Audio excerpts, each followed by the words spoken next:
Greetings, everyone. I'm Mar. Once again, this is my opinion. The streak continues. And this time, we reach one of the more forgettable entries in the streak.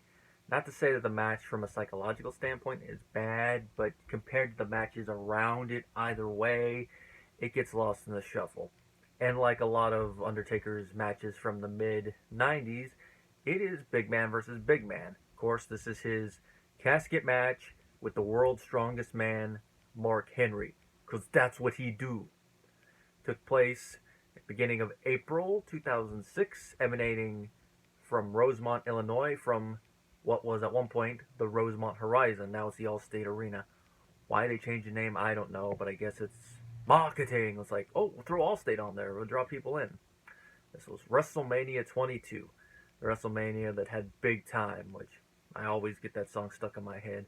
Of course, it's not the one WrestleMania song that always gets stuck in my head whenever I just think of it. And that, of course, goes to the WrestleMania song. That actually has WrestleMania in the song. Now, the backstory for this match goes all the way back to the Royal Rumble.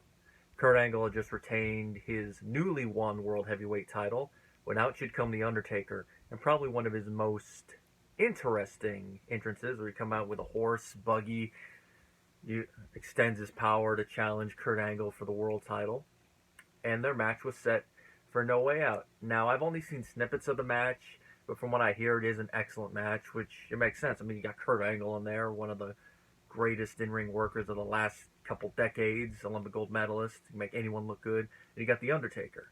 While he wasn't originally known for his in-ring work, after American Badass era, he started to improve in his in-ring work, and this is the era where he started putting on excellent matches.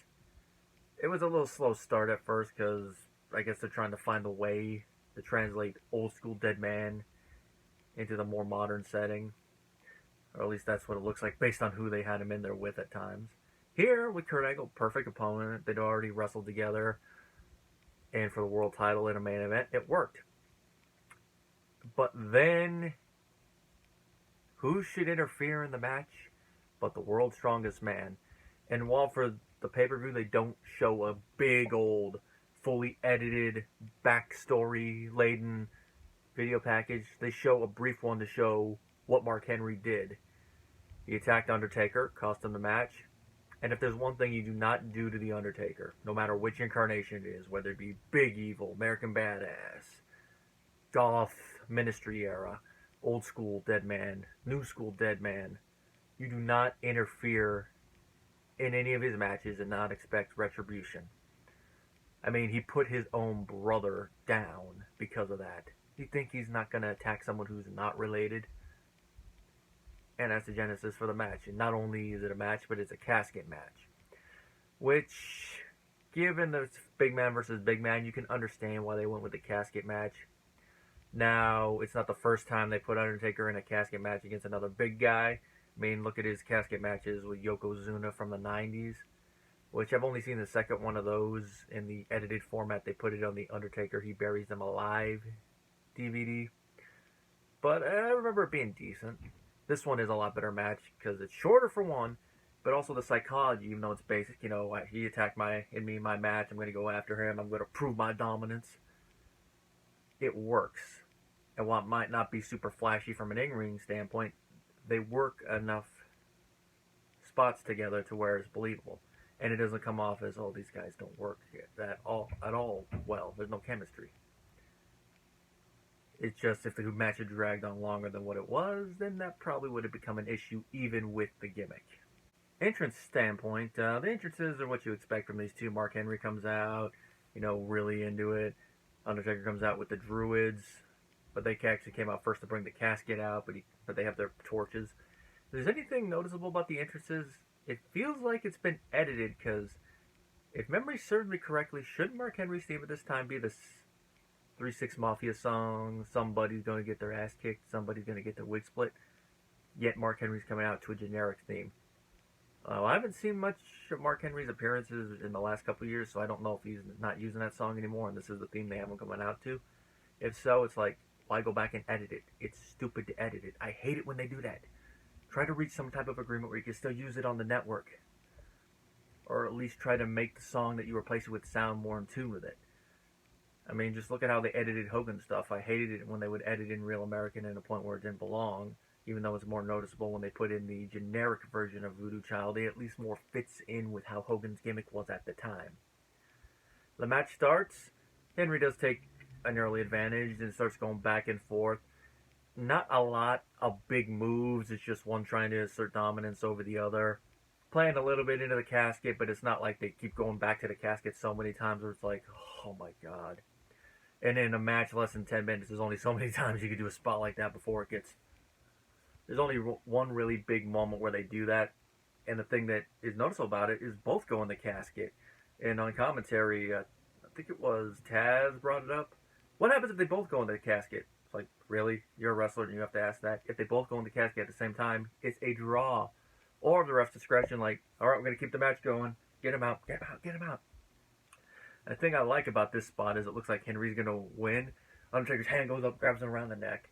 And this is one thing I always love about Taz's selling on commentary, more so in this time, is that anytime Undertaker, he mainly used it with him, but anytime someone went for a choke slam, he would go, goozle, goozle. A little bit of inside baseball, but I just love that that's how he would start to sell a choke slam or just a choke in general. Undertaker does it, gets out of the casket. The match continues. And the match keeps going, and at one point Henry's on the outside.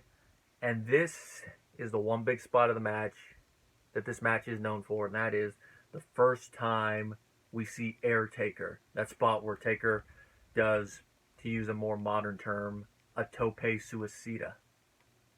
You know, runs to the opposite ropes, goes, and then does his dive to the outside. Now, he might have done it before this and other house shows, but I believe this is the first time he actually did it proper. Mainly because of the way Michael Cole and Taz sell it. Like, we've never seen Taker do something like this before. You know, he's known for stuff, but he's never done that. This is a WrestleMania moment, how they sell it. Like, and even on the network, when you go below the pay-per-view to skip the specific spots, Taker flying like that is its own little moment. So I'm like, oh, interesting. So that alone just tells me this is the first time he actually did it to where it was noticeable. I mean, it's not the first time he's done anything involving some type of top rope or rope maneuver. I mean, old school, all the way back. But even as impressive as that is, it's different to jumping over the ropes and landing on someone. He gets Henry back in the ring. He does a tombstone, which Henry is shorter than me, from what I understand, but he is broad, muscular, hefty, so it still takes a good amount of strength to get him up. I think he weighs more than A-Train did, so this is a more impressive feat than Taker tombstone in A-Train. It would have been like if he tombstoned Big Show during that match. And the audience and the announcers both sell it pretty good. He tombstones him, rolls him over, puts Mark Henry in the casket, match over. And Undertaker has redeemed his loss. All in all, it's a pretty decent WrestleMania match. Definitely feels more like it belongs on WrestleMania than, say, his match with Big Show and A-Train. Not as good as his previous year's match, even his rematch with Kane, and of course those two matches as American Badass before 19. But it feels like it belongs on Mania. It's just the ones around it, he gets lost in the shuffle.